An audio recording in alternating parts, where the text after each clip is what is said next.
Hello, ladies and gentlemen, and welcome back to the Daily Sports Report podcast. As always, I am your host, Ian Pfaffenberger, and today I am joined by the North Texas Daily's photo editor, Izzy Beltran. Hello, everybody. Just like Ian said, I am Izzy Beltran, the photo editor for the North Texas Daily. I take photos, but I love sports. I'm a sports journalism major here at North Texas, so pleasure to be here, Ian. Thank you for having me, man. Yeah, we're about to talk some ball. A lot of stuff happened in UNT sports in this past week. Of course, as probably all of y'all know, UNT had that nail-biting win against Army. We'll touch on that first. Lots to talk about there. Women's soccer, we've been talking about it the last couple of weeks. They've been off to Izzy over here stressing, been off to a little bit of a rocky start. Another loss coming against UTSA to open conference play. They're also on a 4-game winless streak. We'll get into that second right after football, talk about that for a good bit. Women's volleyball continuing their success. Very opposite trends for those two teams. They're on a 7-game win streak after they swept the Texas Classic that they played in last week, and they will be opening conference play starting this week. And then men's golf participated in the Tucker Invitational over the weekend, finished 11th out of 18. We'll touch on them a little bit as well, get you guys some insight there. All right, let's get right into it. Football, one that nail biter, what kind of turned into a nail biter against Army. That's not what it seemed like to start off the game. They started off strong, 21-0, 3 turnovers in the first half. It looked like a typical UNT game of 2025 until that second half there. Yeah, and making the trip up to Army is already something that was crucial and mentioned by Coach Morris prior to the game. That's a very difficult road game, but in the beginning, North Texas was just kind of playing how they always have, especially against these other teams that they played. Defensively strong, offensively strong. Messemaker making those plays early on, and then kind of dropped the ball a little bit in a literal and metaphorical sense. And then Army just kind of, tying the game, and then too close for comfort for North Texas winning in overtime again. Something that anyone watching at home, pulling their hair out, and it felt like that game when we played over there in Wyoming. No, not Wyoming. Sorry. Western Michigan, sorry. But yeah, down to the wire from start to finish when it was comfortable and then it got uncomfortable. But North Texas really pulled it off, and a lot of these players that we're about to talk about, made it happen. So. And just kind of touching on like the blown lead. I know it's easy to kind of look at it and be like, oh, we blew a lead. It's a bad thing away from home. I don't really define it as kind of a blown lead. There were 2 very crucial mistakes. You obviously had the 68-yard touchdown. I mean, a 60-yard touchdown for Army. That's probably like the first time it's ever going to happen and the only time it's going to happen this entire year. Kind of let that pass get over your head. Quentin Hammonds kind of blew the coverage on that. And then Mackenzie McGill just had the ball pop out of his hand on the first drive where, the team probably could have ran the clock down. So they were still in a position to win that game, and then just 2 absolutely crucial mistakes. I know it's kind of a cliche in sports to say, like, oh, you have to focus on the little things, and the little things can hurt you, and that was very apparent in this game, and it played a role in this game. Army was able to send the game to overtime. But I don't think it's a big reason for worry. I mean, this team was dominating for most of the game anyway. Defense still looked great. Messemaker still looked great. Run game still looked great. Like as he was talking about, our spotlight athlete of the week, Caleb Hawkins, freshman running back. Yes. If you recall, our 30 loyal viewers, me and Ruben last week were talking about Caleb Hawkins and how this team was really high on him. And boom, goes off for 99 rushing yards on 13 carries and had 4 rushing touchdowns. Absolutely insane. He's just the 5th player in program history with that stat line. I think only the 2nd freshman in program history. And he also earned himself the American Offensive Player of the Week. Just a fantastic week from Caleb Hawkins. He was hitting all the holes, like super explosive. Just what to see from him. Yeah, and we saw it at the last home game when they gave him some game time at the end. He scored a touchdown as well in our last victory. So Morris gave him confidence, and this game, especially against an opponent kind of like Army, for him to go out there and score those touchdowns, get those rushing yards, putting his name out there. Like we said, he's a freshman, so breaking into the team is very important. And now Morris has another option off the bench, or even if he starts. A lot of good running game that we have now, and Caleb Hawkins is now a part of that. So very important to keep an eye out on him. As we mentioned, he was the offensive player of the week. Hopefully, he could continue that run game, that scoring game in our upcoming game on Saturday, and just really looking forward for the rest of the season for Hawkins. Yeah, the depth chart that came out for the Mean Green this week for the last 4 weeks. Yeah, we're going to week 5. Yes, for the last 4 weeks, it's been Mackenzie McGill, and either Kiefer Sibley or I think Jaden Bex as kind of the OR starters. This week they listed 4 different running backs as the OR starters, which just absolutely speaks to what we've kind of been telling you guys, how this running back room is incredibly deep. There's so much talent. And Mackenzie McGill ran for 100 yards himself and a touchdown himself. He would have had 2 touchdowns, got called back on a pretty not good holding call, in my opinion, on Landon Sides. But, Mackenzie McGill is just a great back in and of himself as well. Kiefer Sibley has been out. Once they get him back, that's just another person they're going to add to layer into that group, along with Jaden Bex and, of course, Caleb Hawkins. So, incredibly exciting group from them, from the running back for that team. Yes. Very young group as well. To note, we saw last season, especially when McGill was a freshman, and then also with anyone who was really running that ball game, because we had a good running team last year as well. But for them to get into it, they're freshmen, sophomores, or junior, seniors, to break in, especially now with McGill being a sophomore. We saw flashes of him last season, especially that Wyoming game comes to mind at home when he scored those touchdowns. So very promising, very young core, which just kind of shows you also the recruiting process. We always look at young people to develop, and then we have a lot of veterans on the team that can help them to get used to college football, which is just a whole other playing field. As many players mentioned, it's very nitty-gritty, difficult, and hard as well. It gets very difficult for sure. Yeah. Mackenzie McGill, the only returning okay, let me get this stat right. He's the only or one of 3 returning running backs who had 10-plus touchdowns to return to their team last year and not transfer out. And in a college football world where, transfers are everywhere, NIL deals are everywhere, especially from mid-major conferences going up to those Power 4 levels, just incredibly lucky for this team to retain McGill, and for him to show him the ropes to guys like Caleb Hawkins has definitely been paying off. Then Drew Mestemaker, you've been hearing about him. That we're kind of past the point now where it's like, oh wow, this is an insane start. It's just kind of who he is. Like he's solidified. Yeah, now. He has solidified himself as one of the best backs in one of the best quarterbacks in college football this year. Not necessarily surprising given Eric Morris's track record. Mestemaker ranks inside the top 30 for basically every quarterback stat nationally. I would have listed them for you guys, but it was a late night last night, so I didn't really feel like it. But go up and look it up, like literally passing touchdowns, interceptions, yards per attempt, efficiency, literally anything like that. All the good top stats. 30. All the good stats. All the good stats. Yes, he's basically top 30 in. This Army game, he made a couple of iffy throws. It's pretty uncharacteristic because anytime I watch him, he's so accurate. Very pinpoint. He makes some throws that I see like NFL quarterbacks miss.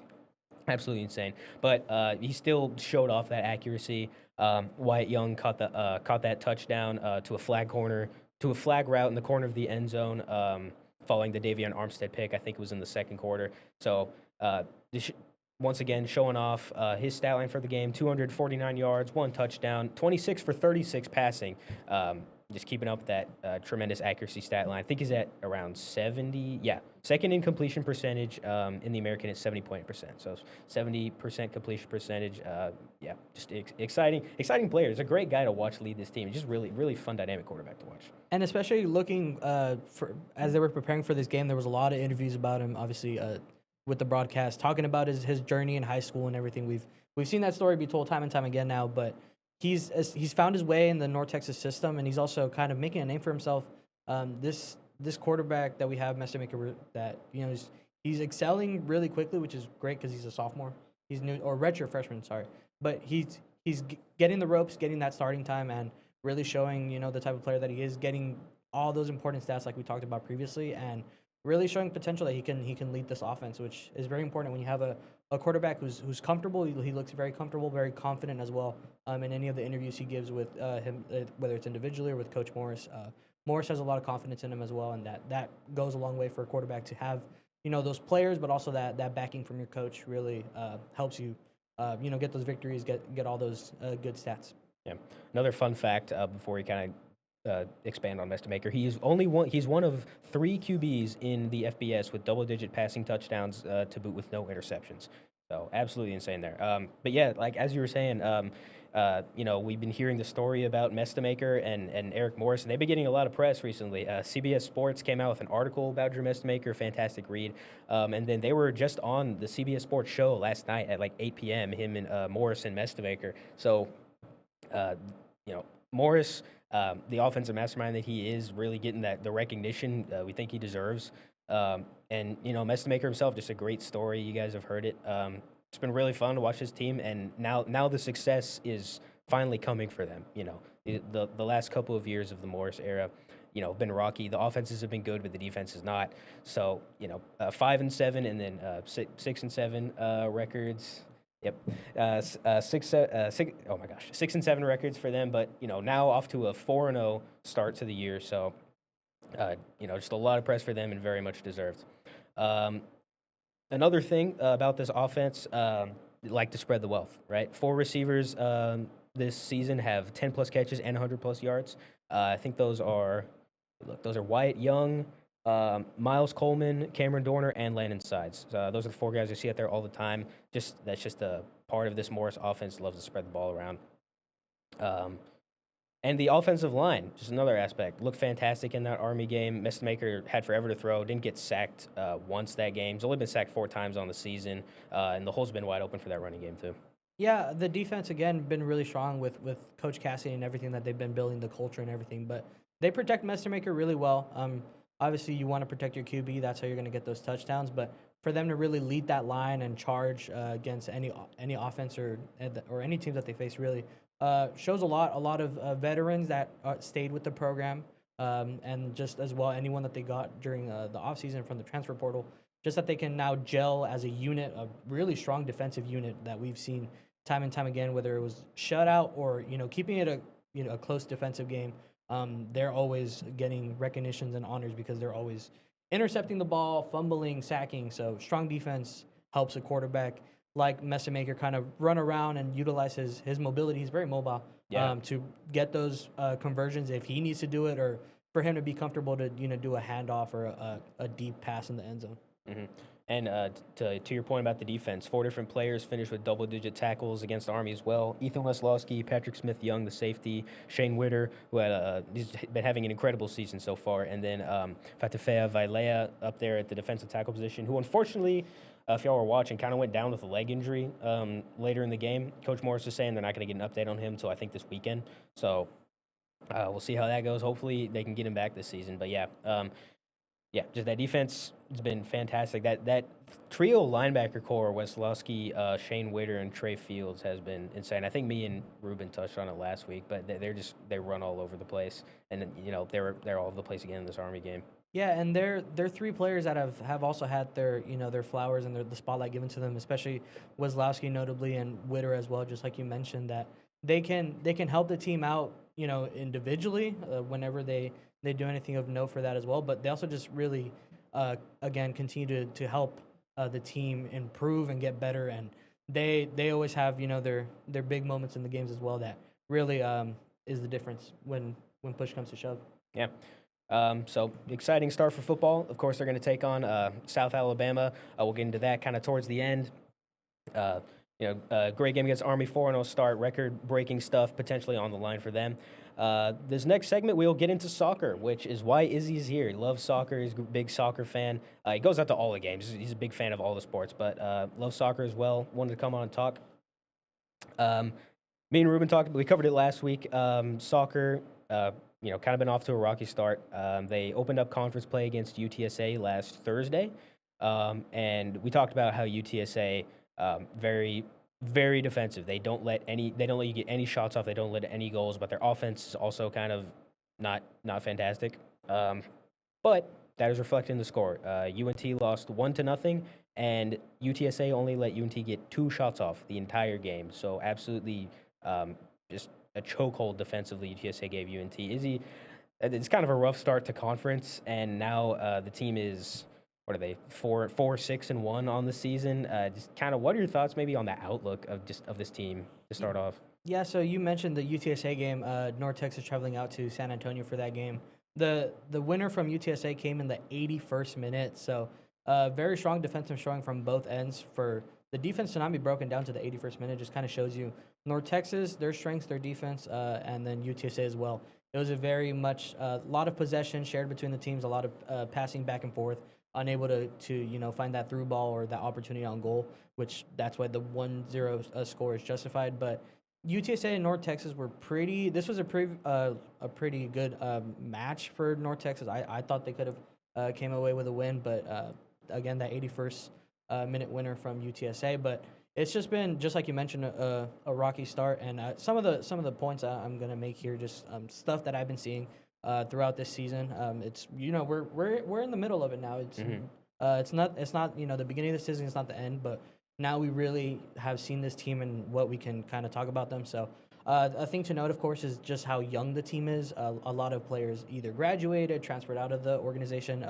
7 freshman additions to the roster, some homegrown talent, some from the portal, and so on and so forth that they've gotten from other different high schools.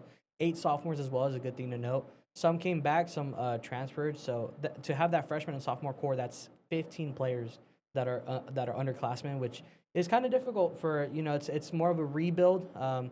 That's something that they lack experience, of course, because they've only been playing at this level for 1 or 2 years. So that's something to note. But the team, I feel, still hasn't been able to gel and work together. Headland's been experimenting a lot with a lot of different substitutions, defensively, offensively, in the midfield as well. Especially during this UTSA game, kind of towards the end, he was bringing on his more clinical strikers. Summer Brown came on a little bit later, and then just the constant rotation with Niedermeyer and everyone else as well. So he's mentioned it in interviews before. He's still figuring out how to incorporate his veteran core, his experienced players with these new players. But even with that, a lot of cons. We'll get into some of the pros. I think Peyton Honest, which, as you guys know, legacy player, of course, who scored in her first collegiate game. She's one of the freshman standouts playing on the defense. She's also she can attack a lot. She's always running up and down the field, which is good. If you have that stamina to continue helping your team, providing with goals, assists, and everything. So she's one of the standouts. And I would say Lillian Vanderveer as well on the defense. Helen's been giving her a lot of game time to kind of help her solidify in there with that defense that has Abby Major, who's been a part of this program for a while, and just any of the other defense, Rachel Roebuck, that have been a part of that. Strong defense. And for Headland to give Vanderveer a freshman confidence is very important. But back to some of the cons. The goals have been lacking, just like you mentioned. There's a stat. We shoot a lot, but we don't. We came into the game against UTSA ranked 10th nationally in shots per game. Now, if you look at that shots per game, it's great that we have a lot of shots. But now, if you compare it to how many goals we're making from those shots, especially in the beginning, we were too many shots, too little goals. Headland expressing his frustration about that, and yeah, if you can't finish on goal, you're not going to win games. Goals win games. Defense wins championships, of course. But you got to be able to convert those shots. With all due respect to the forwards that they have, Niedermeyer and Summer Brown, a lot of opportunities, a lot of crosses that go in that they just miss, or they played against a lot of great goalkeepers, which we're going to get into that a little bit later as well. Strong defense can make or break a game for any opponent that they face, and they face some very good defenses as well. A lot of great goalkeepers, like I just mentioned. So you can shoot a lot, but if you're not scoring a lot, you're not going to win the game. And I think that's also been a reason that they've been kind of struggling, because they have a strong attack. Niedermeyer, Summer Brown are experienced. They've been a part of this program for about 1 or 2 years now, or 2 or 3. And they were scoring some goals last season as well, and they just not finding their foot in quite yet into the season. Got to find that form now. We're in the middle of it. We're in the thick of it. All these 7 games left, all conference games, very much deciding of where you stand. Yeah, and just for them to make a mark, make their presence known on goal, to strike fear into defenders. But it hasn't been very in front of goal hasn't been very good. But also just this North Texas team historically, the soccer team has been very good. We've won a lot of conference championships, whether when we were in Conference USA.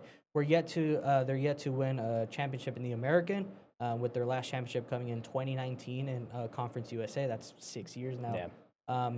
Headland with sticking with this team the whole time, and his 400+ victories that he's accomplished. Great coach, who's done a lot, has helped these players grow.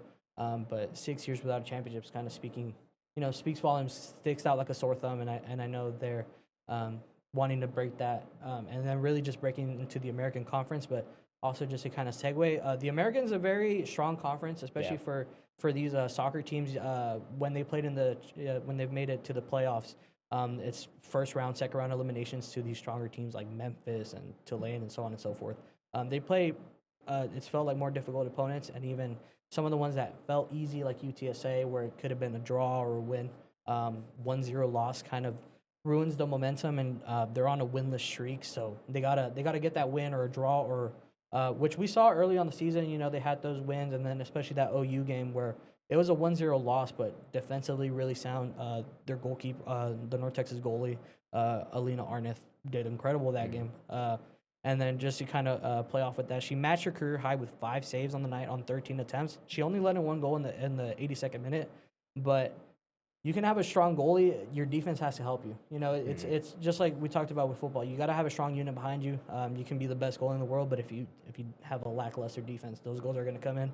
But with all due respect to Arnett, doing a great job in the sticks.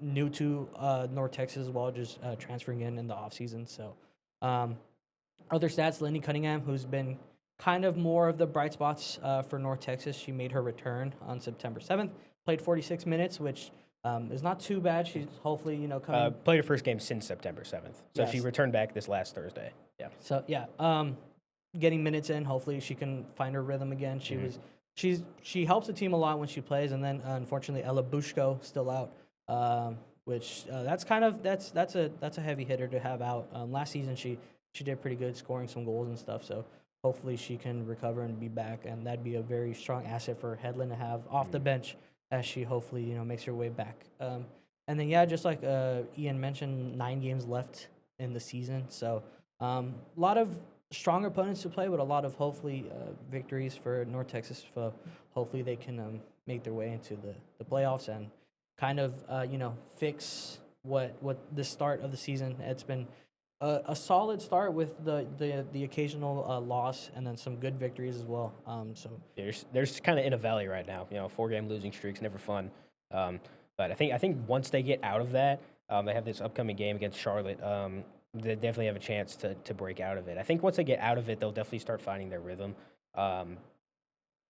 To your point about the key players returning, you have Lily Cunningham come back, and Ella Bushka's out, but when she comes back, will be good.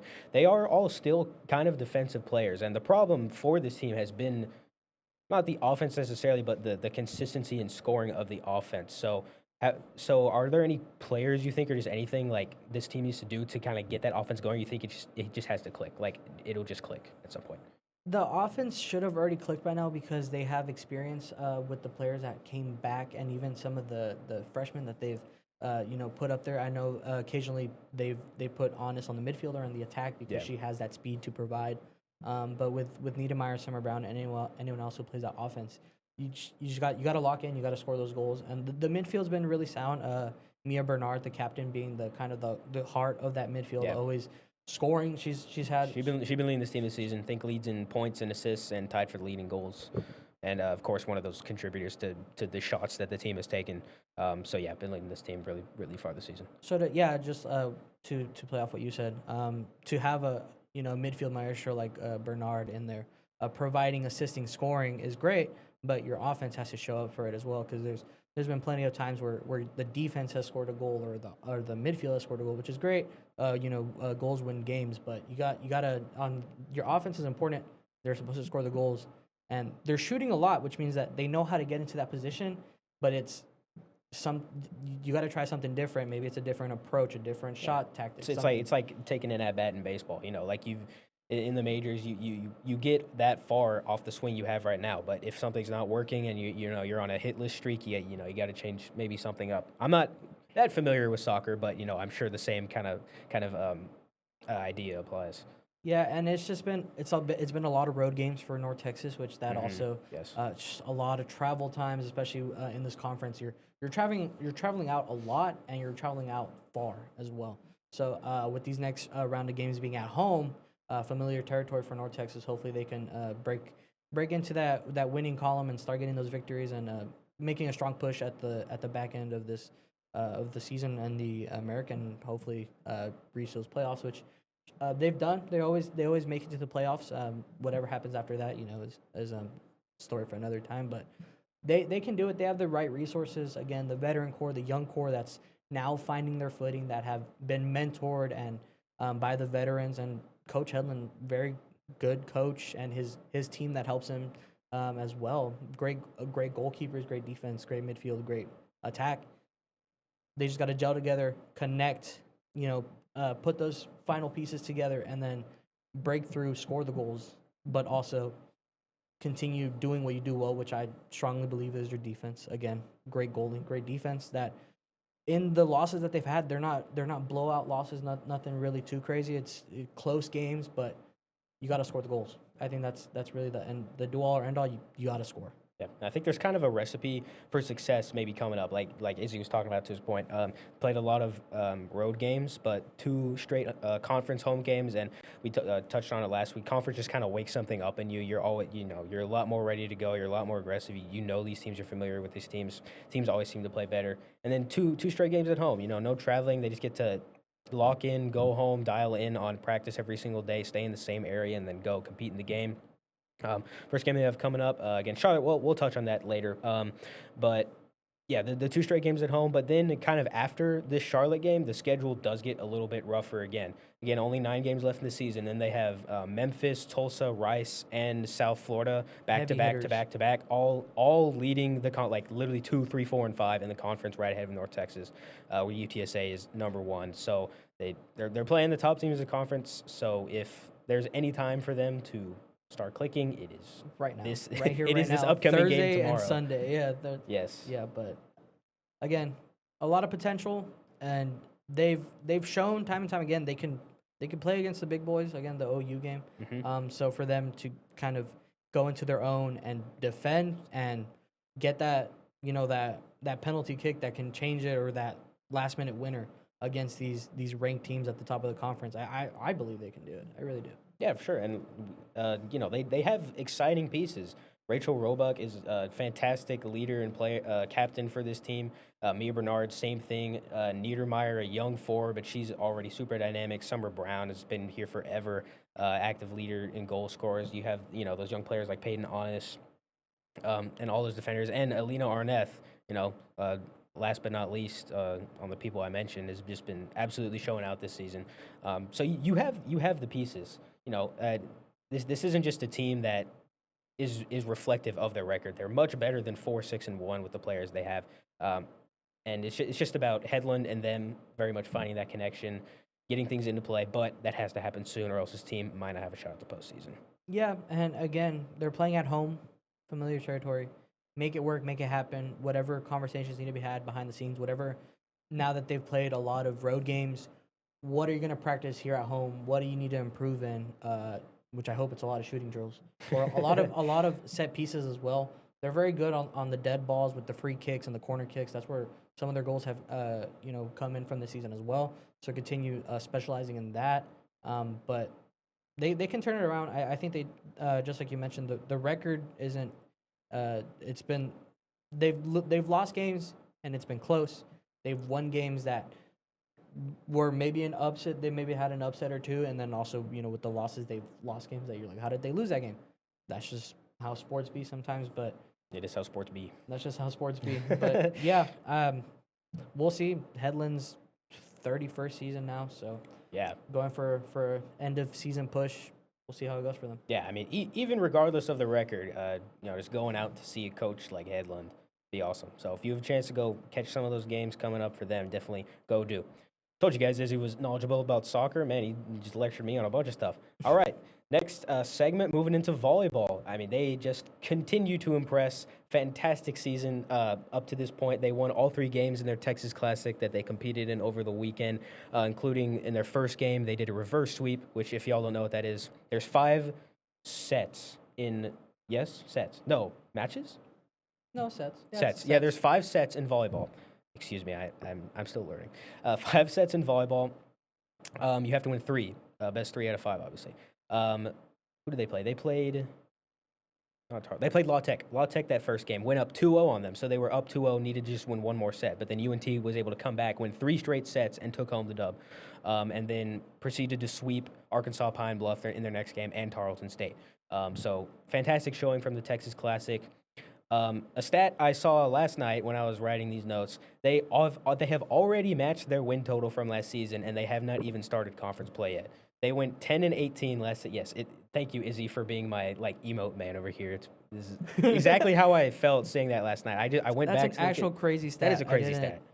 Wow. And it's It's not for the fact they're 10-2. I mean, the opponents they played, they're getting into conference now, so the test will start to come now. But they were projected to finish second to last. I mean, we've been talking about that for the last couple weeks, and you have 12 underclassmen. You don't have any really proven players that have proved they can really lead a team. And not John Hedlund, excuse me, Dave Fleming has remarkable repertoire. I'm getting really into this. A remarkable repertoire, but he comes from the D2 level, so you don't know how he's going to do even at the mid-major level. But I mean, it's just been such a success. 10-2. They went 10-18 last year. Not great in conference. Lost first round of the tournament. Already 10-2 heading into conference, and they're of course going to win some games. Just been fantastic start to the year for them. Yeah, and I mean they've been playing in a lot of these tournaments, not a lot of home games, or I believe they've only played one home game. Yeah, a lot of the tournaments have been away. They had the UNT UTA Invitational. I think the last tournament, that's kind of the only at home stuff they played. They played against Little Rock to open at home. I think that might have been it, besides Little Rock and the other tournament. Yeah, so it's been a lot of away games for them too. But yeah, this is kind of the opposite of what we were talking about with soccer. This is a very young team. A lot of their experience has either left or graduated.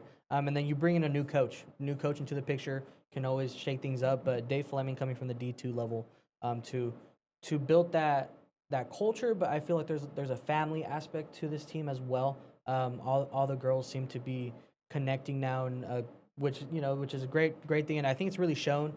They help each other a lot. The setter helps the hitter, and there's a lot of great stats we're about to get into here about blocks and kills and everything that those win you the games. But especially this tournament was a very good test. The Texas Classic, especially with that reverse sweep, 3 victories in a good tournament. North Texas has been playing. These teams that are D2 are kind of lower than D1 level, but still a very good way to test yourself, kind of see where you are. And then for Dave Fleming to also establish himself with North Texas and against opponents he might have not played before. But then I know you probably mentioned it last week, the UTA game. Mm-hmm. UTA it's a great opponent. Yeah. For them to beat them in their own place, which is another factor, kind of shows you that this North Texas team is very confident, very strong into conference play. They're gritty too. I mean, they don't back down. I mean, down 2-0 in a match, come back and win 3-2, beat UTA at home, who was undefeated at that point in the season. They beat Tarleton State at home. Tarleton State was hosting the tournament they just played in. They swept them. There's just kind of a different energy. And it's not necessarily something you saw in the team last year. I mean, you both went to games last year. When they were winning, there were times when the team would be energized, but there was. I don't know. It was just kind of lacking. There was a final push. Yeah. There was a final push that was missing. And that by not having that final push, that's when you would lose that 5th set, for example. Yeah. But there were a lot of lost 5th sets last year too. That was kind of a problem. But yeah. And then again, very resilient. They have very strong players. Alexa Washington stands out to me for sure. And yes, if you haven't, if you want to know more about Alexa Washington, go check out Ruben Placentia's article. He's on the podcast last week. He had a feature on her come out in the newspaper edition last week. So go check that out if you haven't. NorthTexasNTDaily.com. Make sure to check out. But yeah, great player who helps. She's the setter.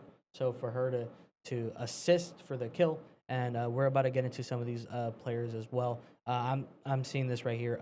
Reagan Bedell. She's been the offensive leader of this team so far. She leads the team in kills, of course. Has 162 on the season. We've kind of been talking about her the last 2 weeks. If y'all have been listening, you know how much she's been contributing to this team. Plays all the sets.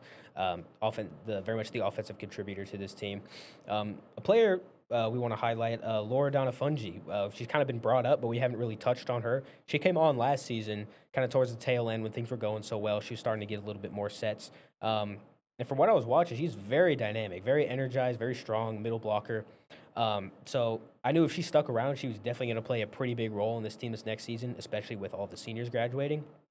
And this last tournament, the Texan Classic, she was named the MVP of the tournament. She totaled 12 blocks, including 3 solo blocks, had 24 kills on 46 attacks for a .413 hitting percentage over the 3 matches.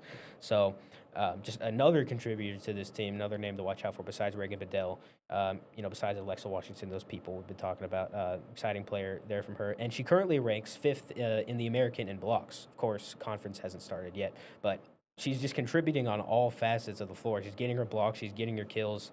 Um, it's been an exciting player to watch when this team starts to play at home more. Definitely go check out the games, and you'll feel her presence on the court pretty quickly.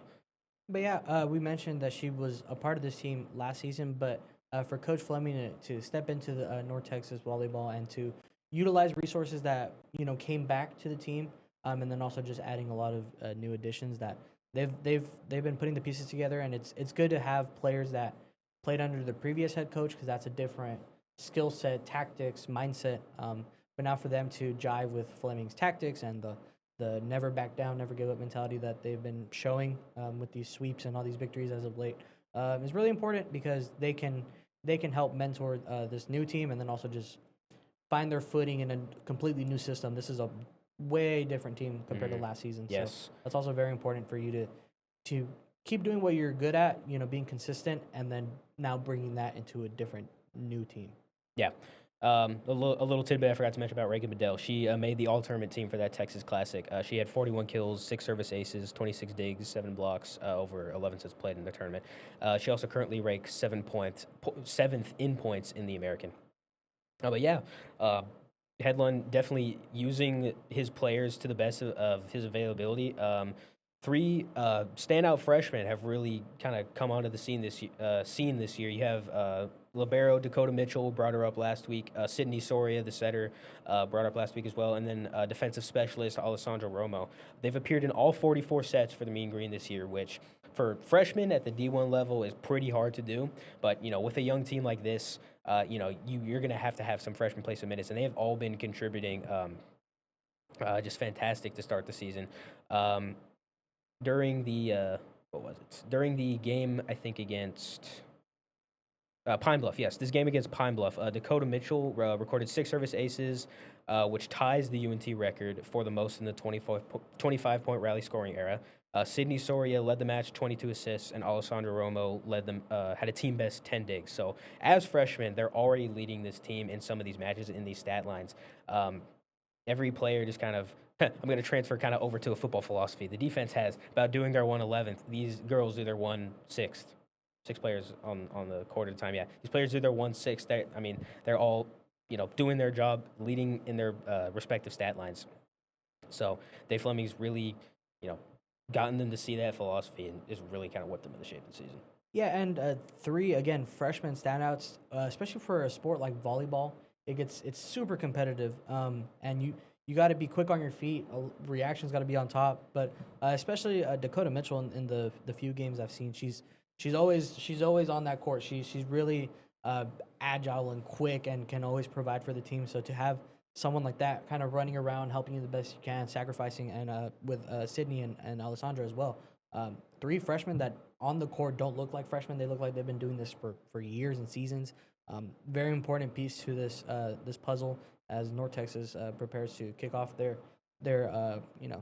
play in the American. But yeah, 3 very important pieces that are doing great, have clearly already found their foot in, already getting these important records and honors and assists and digs and all that good stuff. So very promising for those 3. Yeah, and another exciting thing for this team, I guess not exciting right now, but they still have yet to have Ryan Vick come back from her injury. Covered her the last couple of weeks. I would assume, we haven't really gotten an update, but I would assume they're probably waiting for her to come back until conference play starts, just because, you don't want to risk it. But when she comes back, it just makes it that much better. Another strong asset. Yes, I mean, the best player on paper coming into this season. I've mentioned she was the only player on this team to make a preseason American Conference roster. Just super stout up in the middle, gets a lot of blocks, also contributes kills. Her and Loredana Fungi up there in the middle is just going to be absolutely nuts for the defense, and especially just like the dual contributors. They can both get kills and they can both get blocks. Pair that with Janiyah Jackson and Reagan Bedell on the outside, and then Dakota Mitchell running around back there, and then Alexa Washington and Sydney Soria coming. Yeah. I mean, these players have all burst on so quickly, and they've all just kind of proven themselves, so quickly into their careers. Like nothing was really known about these players besides, I guess, Vic coming into this season. That's why this team was projected to finish so last. But they've really proven it this season, and so when these games kind of start and we get to go to some more home games, we'll definitely get more insight kind of into how they view the team, and we'll be able to kind of give you guys some more updates on that. But yeah, it's been fun. I'm gonna take a sip of water. My throat's getting dry. Yeah, but while he takes that sip, again, these have all been road games. So now that conference begins, how are they going to perform at home? Which, if you guys know anything about the volleyball center, is a packed small space that gets really loud. I know in Coach Fleming's first game, he mentioned how close the crowd is and how that creates an atmosphere. So now for North Texas to transition to playing those home games in conference play, building upon already what they're already good at, which is playing away, is very important. But just like you mentioned, when Vic comes back, she should find her footing. It's again new system, new team.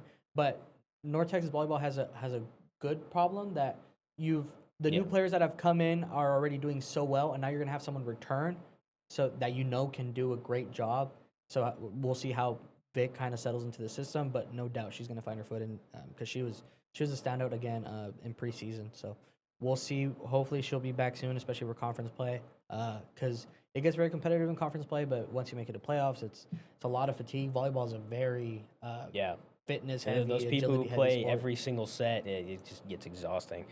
Yeah, you're really on your toes every play. But yeah, kind of how I project, I guess, the stars go. Those people I just listed. You have Bedell, Janai Jackson on the outside. That's your main offense. You have Laura Donafungi and Ryan Vick up the middle. That's your main defense. And kind of rock solid, steady at the net people there. You have Alexa Washington definitely start, and Sydney Soria and her swap out, getting a ton of assists to start the season. Then you have Dakota Mitchell in the back, kind of leading everything, being the defensive specialist and libero back there. And then you still have good depth pieces. You have players like Lily Croshaw. She's third on the team in kills. You have Addison Achilles, who was a freshman last year. She performed pretty well last year. Has been a great depth piece for them this year.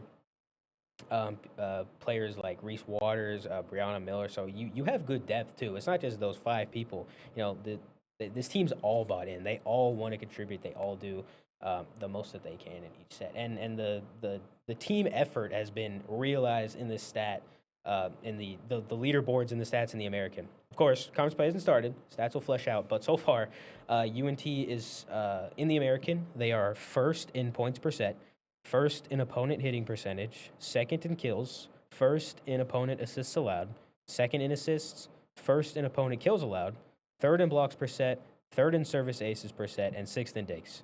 Holy crap. That's a lot of firsts. Before conference play even starts. Yeah, that's a lot of firsts. Yeah. So of course, that'll flesh out. We'll kind of get a gauge on how it goes, but this team is going to be better than a second-to-last finish. They're going to be competing probably in that tournament, if I had to guess. And it's going to be exciting as conference play goes on. Really see how this team kind of battles the adversity, battles their rivals. Because the matches will get tougher. You know, the season will get longer. You're going up against a high-caliber team just week by week. At that point, so it'll be fun. Yeah, and just to kind of play off what you said, the teams they're facing now in the American are gonna do their film, do their research on North Texas, who have been doing really well. So seeing how they adapt now defensively and offensively to this volleyball team, and then it'll be a challenge for North Texas, obviously playing against some teams that have experience or don't have a new head coach that last year or just in general have been looking really strong as well. It's gonna be a great test for North Texas, but I think these battles that they're about to face is something that they've kind of already seen in this, this season before conference play starts. So we'll see how they adapt, how the opponents adapt, and I think just in general for the American, it's going to be a very, very fun and competitive volleyball season with a lot of these teams for sure. Yes, definitely go check those out if you can. Right, moving into our next sport, we have men's golf. I know golf, boring, oh no, woo. I played golf, so I think... Wow, what? Tell me about that, what? I played, fun fact, I played JV golf in junior and senior year of high school. Shout out Burgess High School in El Paso, Texas. So I think Ian actually brought me for men's golf instead of soccer, so I can... that's so I can chip in with some thank you, with some golf stuff if need be. But men's golf did really solid in this invitational that they played, the William H. Tucker Invitational. So Ian, if you could kind of just mention some of those stats. Strong start to the season. We'll see how it goes here. But yeah. I think Carson Kelly had the men's golf, or was he the women's golf, or was it Rolanda Medina?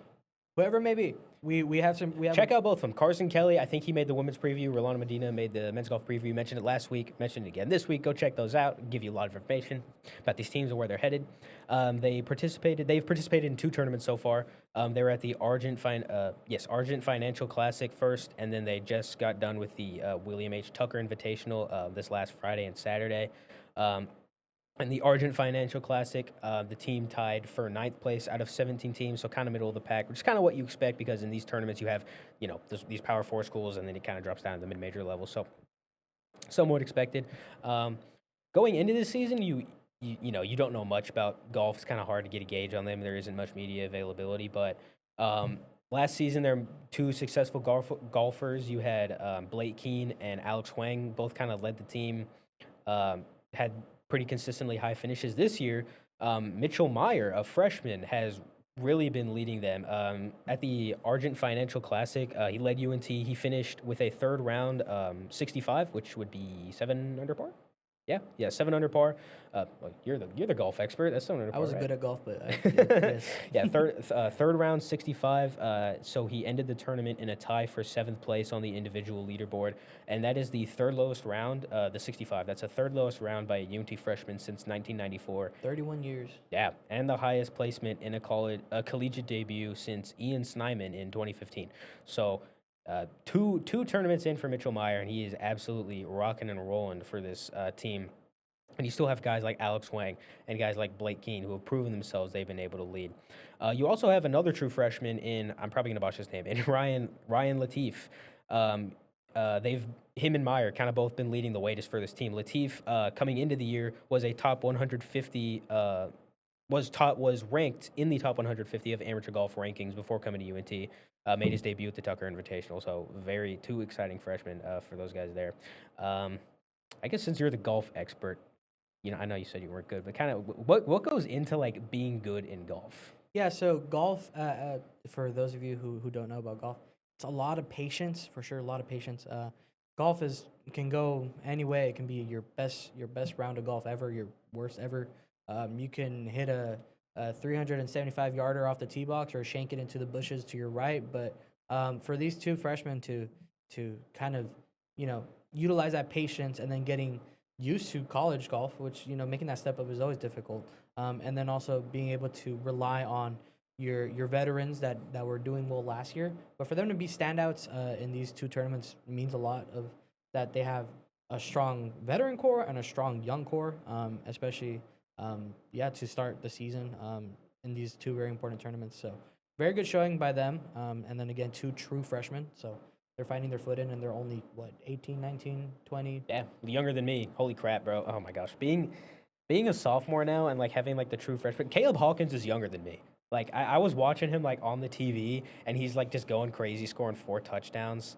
And I'm just like, wow. I'm checking doing? checking to see if he's I hope he's older than me. I would hope. Yeah, so. just all these freshmen who were competing at these D1 teams. I'm like, wow, I'm getting to that age. Everyone's gonna soon. I'll be younger than the people getting drafted to the NFL, and then I'll just be older than every player in the NFL. Like, Yeah, oh man, but I'm getting old. Yeah. Back to golf. They're finding their footing in a sport that's ever changing because it can go any way. But as true freshmen to put your name on the map and to stand out. Already playing off the culture that's been established for golf, which they recruit really well and they retain even better with some of the people that just stay because they love the program and a lot of these features that we've written for men's golf and also for women's golf. So again, just great for them too, and hopefully they can keep going, find their footing and getting those low scores. Yeah. Like we said, they finished 9th at the Argent Financial, and then 11th, I think, out of 17 again, or 11th out of 20 on at the William H. Tucker Invitational. So, kind of a bit of a more team effort, definitely in golf to get that team rankings, but individually, you have your high performers. Latif, he helped UNT's hot start in the Tucker Invitational. Had a run of 4 birdies in 5 holes on the front 9 of the first round on Friday, which was the first day of the tournament. So that patience, like you were saying, definitely coming into play. I mean, 4 birdies in a row. I kind of like watching golf. 4 birdies in a row is very hard and very impressive to get 4 birdies in a row. He finished the day on Friday two over par with 146. Had a pair of 73s on the scorecard. So, yeah, like as we were saying, young talent for this team, Latif and Meyer, freshmen who are already individually leading this team through the first 2 tournaments. Um, you have Alex Wang. You finished tied for 15th at the Argent Financial, and then, of course, Blake Keane. So, yeah, a lot of fun stuff there. Again, go check out Rolando Medina's article, I think it was, on men's golf at ntdaily.com for more information on that. They don't compete again for a little bit, so it'll be a second before we touch on golf again. But More time to practice at Brezzi's practice facility for sure. exactly. Shout out. Go check that out. But yeah, again, just to kind of bring this all home. Great way that he started with those 4 birdies and 5 holes on the first day, which you. And that was his first tournament, too. He didn't participate in the Argent Financials. That was his first action he's seen all season, right off the bat, 4 birdies. So crazy. Just the hype that you kind of build for yourself, like, I'm on it, 4 birdies, let's keep going. And it clearly, to start the day off like that and to obviously continue, as he ended up doing really well in this tournament. So really good showing. And yeah, they'll practice for a bit and then get right back into the swing of things. There's another golf one. And they'll go 4 more. So yeah, good on men's golf. Yeah, we'll touch on them kind of when their tournaments come back around again. But just like cross country, they're very sparse, few and far between with those tournaments. But exciting stuff. It's kind of a fun team to keep up with last season, even if it's just through the stats and the scorecard. Just because when there's success in a sport at your school, it's fun to watch. But yeah, those are the sports for the week. Moving into our quote of the week segment, we have a couple different things to talk to go over. So, excuse me. So presser yesterday, weekly presser for football. It's not Eric Morris this time. We moved on from Eric Morris. He's usually a funny guy. Good. He's usually the quote of the week guy, but more of kind of a statement of how this team is. We interviewed offensive lineman, senior starting right tackle Jim Toe Obadegwu. Great interview. Really calm guy. Very, very mature. You can tell he's a senior. Humongous too. Offensive linemen are huge dudes. And we're short. Yeah, so I know. I'm standing over here at 5'9". He's like 6'6" or whatever he is. He's just like, oh man, I feel so small. But anyway, it was the last player we got to interview, and the last quote he gave, Miles asked him just kind of what do you have to say to the fans. Coming out, you guys are 4-0. It's 11 a.m. game. When you have to come out, he said, Jim Tobadeglu said, wear your gear, bring your spirit. We're going to bring it on the field just as hard. So I think that's very much a mission statement kind of about this team. Especially that defense and that offensive line. They're definitely bringing the boom, bringing that energy that the fans are giving them. Apparent at home, they score like 50 or something at home, and the defense only had like 10 points total at home so far. So they definitely bring that spirit at home. So no false statements from Jim Toe there. And then we're going to a little bit different kind of a segment here. The UNT Maniacs on Instagram, or probably on X too, I'm not sure, but they posted a video where I don't know if you guys saw it, but they are getting the football players when they're coming back from practice, and it's like that trend where they hold a sign up. Talk to us. Like, yes, yeah, exactly. The talk to us. You're sweating and tired, but answer this question for the gram. Like, it was what was it? Why should the Maniacs come out? The Maniacs, the UNT student section. Why should they come out to the game? He had a bunch of different players give answers. Sifted through it. These are my 3 favorite. You had Landon Sides in the middle there. He said, "Cause we throwing a darty in the desert," and then he started to dance. So that was really funny. It's very Landon Sides. Very Landon Sides. He's a character. Super energetic. He is a character. Super fun dude. David Fisher. Super cut and dry. He's a transfer corner from Oklahoma. Has been starting, been fantastic for the defense this season. He just went because we averaged like 55 points at home. So cut and dry. No jokingness about it. So serious. Because we averaged 55 points at home. Why wouldn't you come out? And he's right. Literally 50. I mean, absolutely dominant performance at home. Yeah. And then Johnny Dickinson starting right guard. He was walking back with some of his teammates, and he said, "You should come so you can see Patrick Smith Young's beautiful face." I thought that was really funny. Yeah, those are the quotes of the week. This football team's very funny. Unfortunately, we can't get media out to some of these other sports. I'm sure. I'm not saying no other sport is funny. I'm sure. Football is just a PR mastermind, and when you're able to kind of play into the student element, it goes a long way getting these funny quotes and just building that hype, and then having characters on the team that can motivate and give that much needed PR, especially for a market like Denton and the DFW. Especially when the energy is high. I mean, they're 4-0. They're gonna be funny, goofy on camera, and give you some good answers. So, just of course, been fun to watch the football team this season. Go check them out on Saturday if you haven't. All right, that is our quote of the week segment. We are getting into what's next. What's next in UNT sports? Women's soccer, as we were talking about, they play their first conference game at home against Charlotte tomorrow, right? And then they play against East Carolina on Sunday. 1 p.m. game on Sunday. That's 1 gonna p.m. be game on Sunday. that's gonna be a beamer. It's gonna be a little hot on Sunday. It's cooled down a little bit, actually. Fall has started. Fall has started, but it was still hot when I was walking here, but it's Texas for you, I guess. But yes, going into this Charlotte game on Thursday, Charlotte's goalkeeper Harley Head is third in the conference in saves per game. So unfortunately, another brick wall. Yes, very much another. That's kind of a theme just in the American. It's a lot of brick wall teams. Like they will not give you any goals or shots, or it's going to be very close. You're not going to see a lot of goals in the American. It's very much 1-0, 2-1, 3-2s. Facing off against a Heat here, who's third in the conference. Just like we mentioned, North Texas facing off against a lot of heavy hitter goalkeepers who are not going to let you pass. A good test of the offense. Hopefully they can break through and on tomorrow, first conference game at home. And then Charlotte is 4-4, so kind of like North Texas, been struggling a little bit. Not a winning record, so good test for them, especially at home. So they rank last in goals for the American as well. So they're kind of almost like a discount UTSA, I guess, for lack of a better term. They're very much kind of a similar play style, but a much easier test for the team. I mean, UTSA, they're what? I think they're 8-2, 6-2 on the season. Have a very good winning record. They're very much great defensively. So a much easier test in Charlotte for UNT. Yeah, and just two teams trying to find their form, their foot in the conference now, especially. And then kind of same scene, 3-4-2 for East Carolina on Sunday. That 1 p.m. game. They're projected to finish fourth in the preseason, but now that they've played these pre-conference games, seeing how that goes for North Texas and East Carolina as well, which that's also kind of a pretty even match game. So the fact that both of these are at home, a good test for North Texas to play on in their own field in the track and field and soccer stadium tomorrow and Sunday. We'll kind of see how it goes, and then both games are going to be very defensive. North Texas has a strong defense. East Carolina and Charlotte having strong defenses, obviously, as well. I think anyone in the conference really has a strong defense. So, seeing how the offense adapts to that, and hoping they can push through, score those much needed goals, just so the forwards and anyone can really start getting that positive mindset of, okay, I scored one, let's keep going, let's keep pushing. Very important for soccer. Just like we mentioned, goals win games, defense wins championships, of course.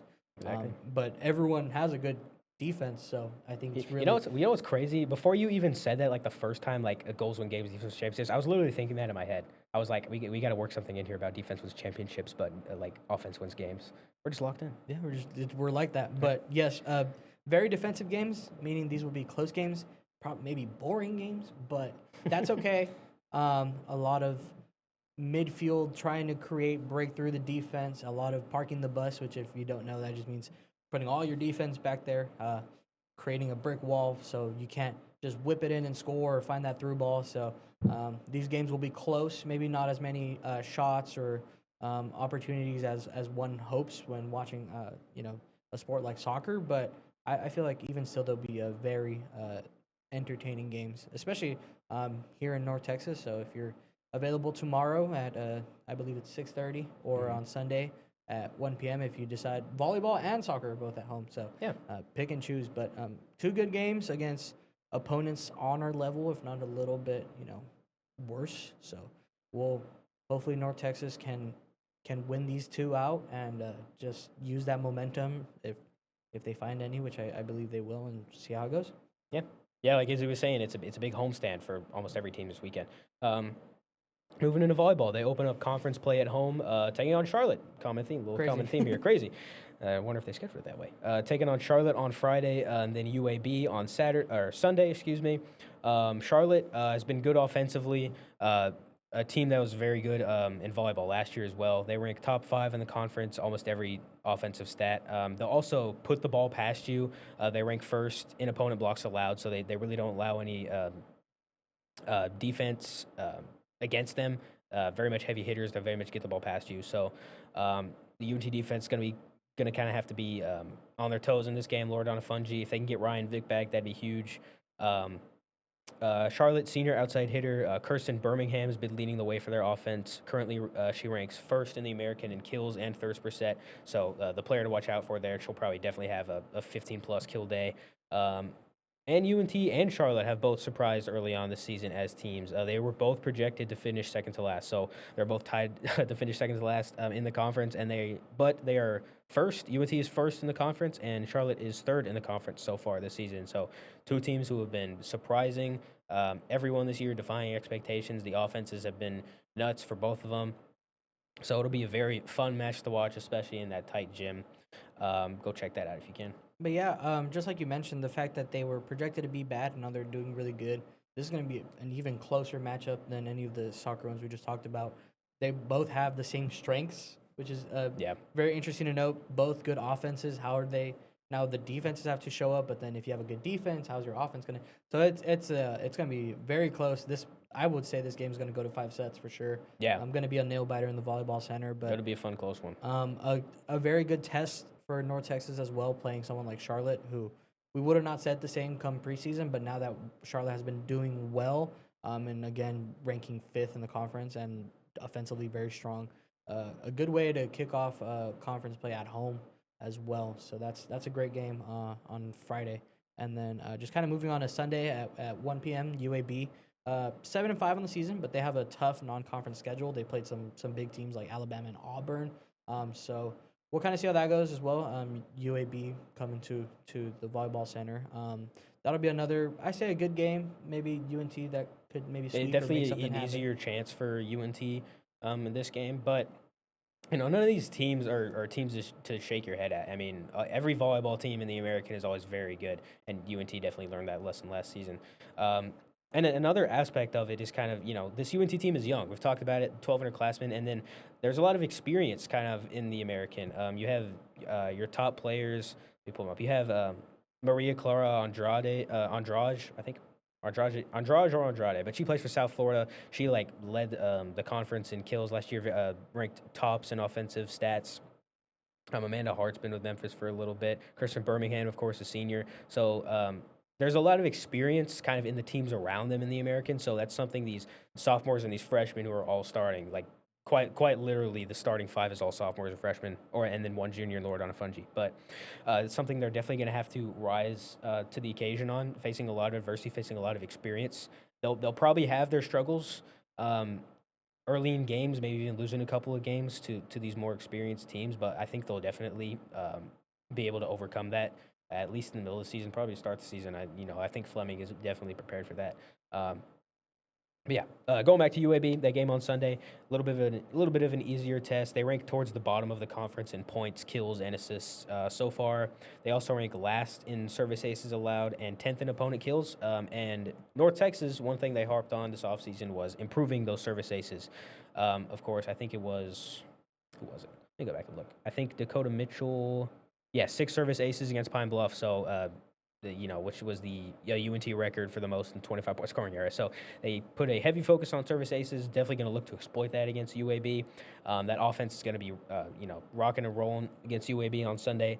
I would assume they come out with the win, but, anything can happen in sports. Definitely an easier test for them there. So go check those 2 games out if you haven't. Friday and Sunday will be interesting games. Moving into next sport, swim and dive kicks off their season at the Sam Freeze invite. In Oklahoma. In Oklahoma, yes. Not volleyball. Swim and dive was an incredibly fun team to watch and just keep up with last year. We'll have coverage on that soon, kind of as they get into season. They have 3 exciting returners in Cameron Wong, Sydney Gadara, and Amelia Sharp. If y'all don't know, those 3 won UNT the team diving event at the AA American Conference Championship last year. They set a meet record, so an American Conference record for the championships for points for the team diving. So 3 fantastic divers for that team. They're all very, very prolific, very good divers.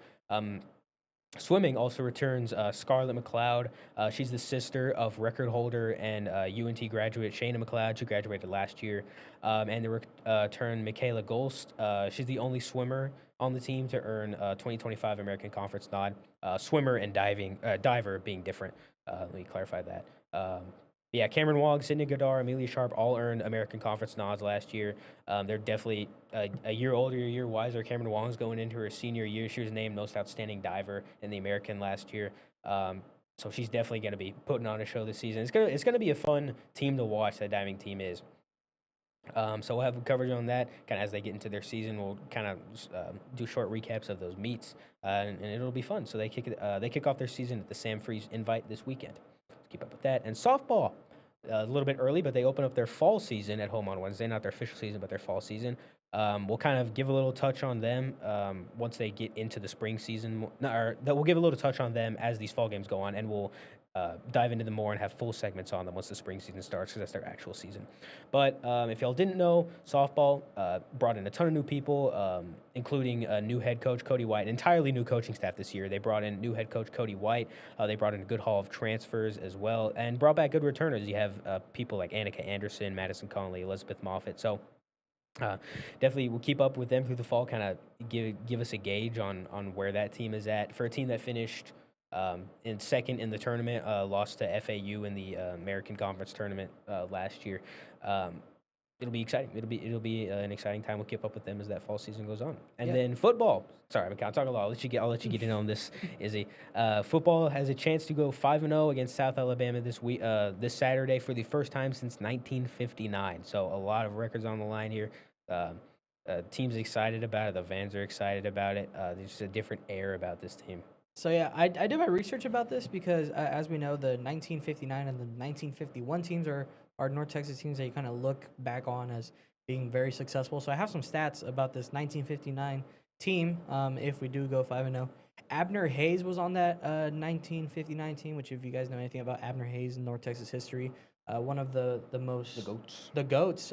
His number is on the at DAQ and stuff, and he a very good running back back in the 50s. But stuff to note about this 1959 team, I'm just going to go into it real quick. I did my research, so I'm very proud of this. They had a 9-2 record. The North Texas State Eagles football team. So this is when they were North Texas State. They were ranked for 2 weeks in the AP poll, and even Ian mentioned to me that this was the last time they were ranked in the AP poll, I believe. Mm-hmm. Yeah, the last time we were. Yeah. The 1959, 2018 are kind of two seasons to keep an eye out for. Those are like the last two seasons we've been setting these records that we're breaking now. So, yeah.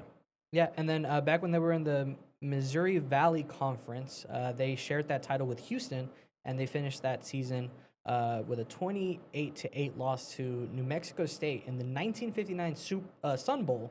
The Sun Bowl, of course, is in El Paso, Texas. Shout out my hometown. And that was on New Year's Eve, no less. So they ended the year losing the bowl game, but again, a lot of great players on here. They were 44th out of the 112 teams when they did the College Football Reference Power Ranking. They had a lot of all conference players: Bill Carrico, George Hearing, and Abner Hayes, of course, all first team, and they were guard and running back. Abner Hayes, incredible player back then. So yeah, if they go 5-0, they're making history. Yeah, I mean they're getting comparisons with that 1959 team, which is nuts. I mean, you have guys who went to the NFL on that 1959 team, so or the AFL, I guess is what it was back then. But I mean, yeah, for a team that hasn't had a winning season since 2018, it's just a breath of fresh air for these fans. You know, a chance to go 5-0 is just something to be grateful for. But a realistic chance, especially against this South Alabama team. I have an article previewing that coming out on Friday. Should be coming out for sure. Should be coming out on the NT Daily. Have quotes from Eric Morris, Davion Armstead, and of course Jim Tobadegwu. Great interviews there. South Alabama so far this year, they're 1-3, but their record does not necessarily reflect how good they are. They played very tough opponents. They have losses to Auburn, Coastal Carolina, and Tulane. So very tough opponents there. Tulane, of course, one of the top favorites to win the American Conference this year. Auburn. They're a Power 4 school. And Coastal Carolina, pretty good. I think they're in the FCS, but a pretty good mid-major FCS school wherever they are. However, South Alabama, they are pretty vulnerable in the ground game. They gave up 182 rushing yards against Coastal Carolina, and they've given up 11 rushing touchdowns on the season, which for a team coming off of a 4-touchdown performance from a back, and then you still have Mackenzie McGill back there and Jaden Becks. Definitely look for another stat line like we saw against Army from these running backs. So North Texas will be doing the research on South Alabama, an opponent we've played before. It's just now applying this new team, this new defense, this new offense. North Texas, no doubt, will definitely kick off as they do, very strong, wanting to get points on the board as soon as possible. Being at home, which they've had 2 very strong showings, a lot of touchdowns by North Texas. Of course, the last 2 home games. So we'll see how it goes. Again, South Alabama 1-3. They played an American rival, or someone that's in our conference. So that's also a good thing to note that they lost to them, and we're in the same conference. It was a pretty close game. I think it was 30-31. It was 33-31. South Alabama lost to Tulane, so they kept it pretty close. And for Tulane, who was a favorite in the American, like we've kind of been discussing, South Alabama, they're not a team to scoff at just based off their 1-3 record, but they have those weaknesses. UNT is definitely going to exploit those. Probably won't be a heavy passing day for Mestamaker unless the game is kind of tight. But again, this team is at home. This defense has been nuts to start the season. They're probably going to get they're going to get, I would assume, a turnover. I mean, the way this season has been going, they're going to get that Stone Cold celebration. They've been doing it a lot.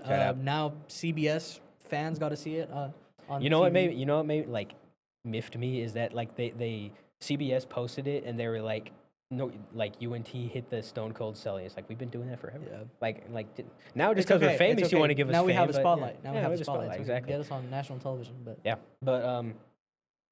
definitely look for a huge stat line from these running backs. Mackenzie McGill, Caleb Hawkins definitely going to go off again this game. Mestamaker, of course. What can you say? I mean, he's just good. You'll see probably a similar stat line from him as well. They'll spread the ball around like they always do. Should be a very fun game from this team. I would expect to win, but of course.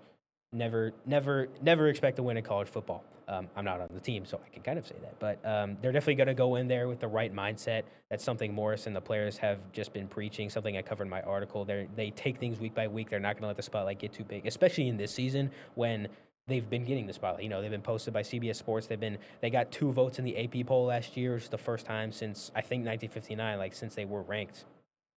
So the spotlight is as bright as it has been for this team this century, I would say, besides maybe 2018. But just a big thing that Morris and the players have been preaching is don't let the fame get to you. And that's something they're all definitely bought into. It's not something I don't think they're just saying. I think they've definitely bought into it. So they're definitely going to go out there and give it their best. They're not going to let the fame and the noise affect them. They're going to go out there and give it their all, especially at home. So it'll be fun. Yeah, because I mean, especially a sport like football, where if the brights are lighter than expected, it can really spiral. So just to keep that mindset, that it's still 0-0, or just keeping it close from start to finish, because even when North Texas has a lot of points on the board or they're winning, they don't take their foot off the gas. They keep going, they keep pushing, they keep looking for those opportunities. So as long as they keep that mindset that they've been showing in the first 4 games, they're going to do really well. And just like you mentioned, Morris is going to encourage the team, hey, we're going to make history if we win this game, showing up in front of the fans in a game that is going to do, pretty attendance-wise. It's an 11 a.m. game and it's 11 college. a.m. on a Saturday. Yeah, 11 a.m. on a Saturday. It's going to be cooler. So Yeah. We'll see. We'll kind of see how the community is going to back North Texas as well. Plenty of reasons to back them. 4-0, might make history, back at home. Just come out and see some good football. And another thing for this important for this defense, of course, I don't expect them to really get gashed this game, but South Alabama does average 186.5 rushing yards a game, which is good for 53rd in D1. Not tops, but still a number to look out for, especially when you have Fatifea Vailea, the starting senior defensive tackle. He was a captain on this team going into the season. Might be out. Had that lower leg injury. Taking a look at it, I would assume he's not going to play this game. But you still do have Sadiq Clements coming into this game, a great backup option there. And then Richard Outland's still starting. And then you have that linebacker core, of course. Weslowski, Trey Fields, and Shane Witter. They're going to do their job. So it'll be fun. Come out to the Denton Desert. Something they've been pushing. A PR masterpiece. Thank you, Washington State, for giving us that assist for the slam dunk on that PR masterpiece. But yes, the Denton Desert, which if you guys haven't seen, just go on X or Instagram. The Maniacs are playing into it. Mean Green Athletics are playing into the football as well. Come party out in the desert. mid-September football, college football. It's been fun. We'll see how North Texas does, and the defense again continuing doing what they know how to do that they've been doing for these past couple games, especially at home. They've looked really strong at home. So just got to keep it going. Got to keep bringing those teams down. It's just been a breath of fresh air for this fan base. It's, multiple losing losing season every year since 2018. And with a chance to take on South Florida, who was ranked at one point in the season, and they beat Florida going into the season after the bye week upcoming this week. If UNT is able to start 5-0 going up against South Florida, that's going to be a great game. Definitely get to that one. We'll cover that probably next week's episode or maybe the week after that. But yes, football, exciting stuff. UNT sports, just exciting stuff. It's been a great time. It's always fun. We're mid-major, but we put on a good show every season for every sport. It's been fun. Yeah, that is our show for you guys. Izzy, thank you for joining me. Thank you for having me. It's been fun. We're talking. Yeah. I yapped about sports, my pride and joy, and it was great. Even taught Ian a thing or two about you taught me about golf and soccer. What was it? The park the bus thing? Yeah, about parking soccer? the bus. I didn't even know what that was. Jose Mourinho. If you know anything about him, Google him on your own. I am Jose Mourinho. Yeah, there you go. But yeah, it's been fun. Keep enjoying Mean Green Athletics as we're in September now, so as these fall sports kind of wrap up and then kick off spring sports and everything that's about to kick off. Plenty of teams, plenty of sports to enjoy in North Texas. So yeah. Yeah.